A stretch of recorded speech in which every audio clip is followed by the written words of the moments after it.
6-round magazines, allowing the crew to engage multiple targets in very quick succession. The quite huge downside was that once these 12 rounds were depleted, they had to pull back from the front line completely, as the reload of the magazines could only be done from the outside of the vehicle. The AMX-13 series originally used a 75mm gun, which was later upgraded to a 90mm firing mostly heat, and some versions even used a 105mm gun on this machine. The tank itself was a highly successful export product as well, with 25 international operators, and did see plenty of action in a variety of battles including the Suez Crisis, the Six-Day War and the Yom Kippur War, the Indo-Pakistani War and the Lebanese Civil War. Upgraded versions are in service even today with a variety of South American countries and Indonesia. So that was a very quick look at the history of the machine, but what about the in-game version? Well, before jumping in the gameplay and discussing its many strengths and weaknesses, just a really quick word about the armor. You don't have any. Really, don't expect to bounce anything in this thing, at least not before patch 9.17. But that's about enough with the dry stuff. Let's finally roll out and see how we can make the most of this very special machine. Alright, so here we are in our AMX 1390, this time around in a standard battle on the Fjords map.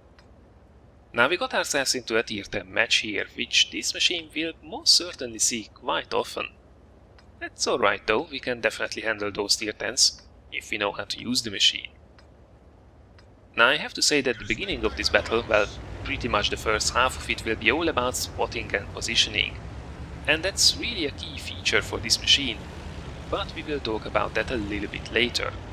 Good news is though, this will allow us to discuss the many specialties of the AMX 1390, so let's get started. So what are the main reasons why this machine gives a nasty shock to so many people, even though the machine is pretty much regarded as the best of the French light tanks, with both the AMX 12T and the AMX 1375 before it being mostly unpopular with most of the community really.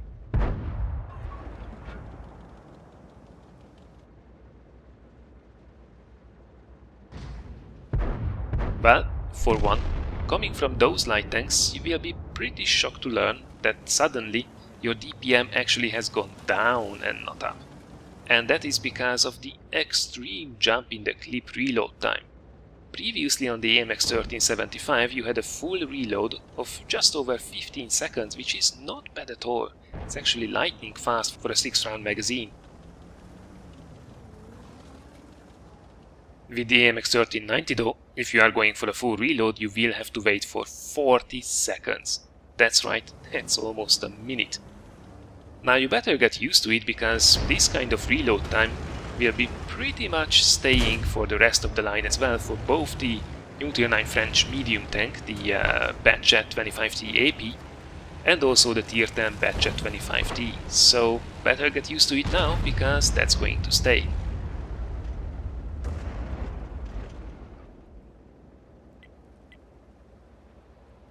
What's the same as well is the amount of time that you have to spend reloading each round within the magazine. From the previous 2 seconds, this time has now gone up to 2.7 seconds, which is a whole lot longer, so it takes actually a long time to unload all those rounds that you have at your disposal, 6 at most. And again, you better get used to it now, because you will have the same situation with the Tier 9 and the Tier 10 machines in the line as well.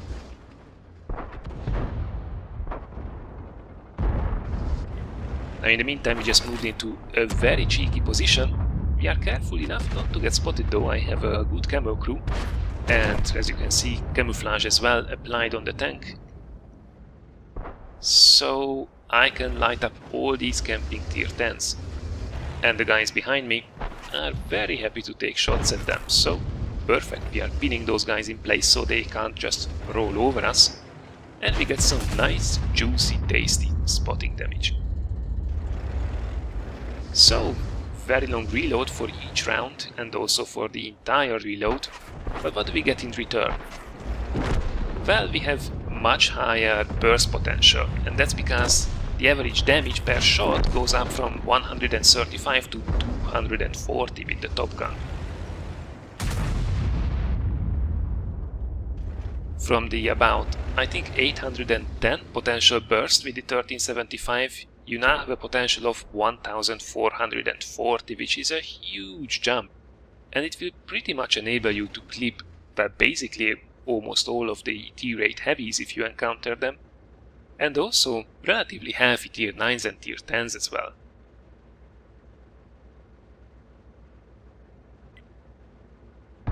Now, of course, since you have to spend quite a long time reloading between each round, you have to choose your spots well in this tank.